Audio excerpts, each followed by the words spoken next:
నిజామాబాద్ జిల్లా బోధన్పట్నంలో బ్యాంకు ముందు సినీ తరహా చోరీ జరిగింది. జాడి జమాల్పూర్ గ్రామానికి చెందిన హరిబాబు వ్యవసాయ భూమి కొనుగోలుకు కెనరా బ్యాంకులో నుంచి 3 లక్షలు డ్రా చేశాడు. అనంతరం గోశాల రోడ్డులోని యూనియన్ బ్యాంక్ ఎదుట కారును పార్క్ చేసి మరో బ్యాంకులోకి వెళ్లిన సమయంలో దుండగులు అవకాశాన్ని వినియోగించుకున్నారు. కారు అద్దాలు పగలగొట్టి లోపల ఉన్న నగదును ఎత్తుకెళ్లారు. ఘటనపై సమాచారం అందుకున్న బోధన్పట్టణ సీఐ వెంకటనారాయణ వెంటనే సంఘటన స్థలానికి చేరుకుని పరిస్థితిని సమీక్షించారు. పోలీస్ బృందాలు పరిసర ప్రాంతాల్లో సీసీ కెమెరాల ఫుటేజ్ను పరిశీలిస్తూ నిందితుల కోసం గాలింపు చర్యలు చేపట్టాయి. ఈ ఘటనతో స్థానికంగా ఆందోళన నెలకొంది. బ్యాంకుల వద్ద భద్రతా చర్యలు కట్టుదిట్టం చేయాలని ప్రజలు కోరుతున్నారు.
భూమి కొన్నాను సార్.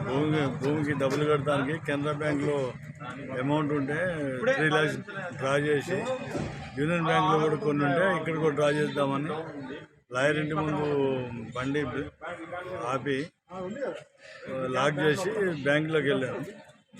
వెళ్ళి బయటికి అంతా 10 minutesలో బయటకు వచ్చేసరికి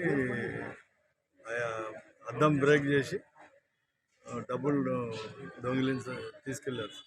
ఎంత అమౌంట్ సార్? 3 lakhs. బ్యాగ్ ఉండేనా సార్? ఇట్లా ఒక కవర్ ఉంది. మీరు ఎవరన్నా అంటే ఎవరన్నా అబ్జర్వ్ చేస్తున్నట్టు ఏమైనా గమనించలేదు? నాకు ఎవరు అనుమానం లేదు. నేను ఎవరిని అబ్జర్వ్ చేయలేదు. అర్థం లేదు సార్. సార్ 1:30 అక్కడ నుంచి డైరెక్ట్ ఇటే వచ్చారు. ఇక్కడికి వచ్చాను. ఎక్కడికి పోను.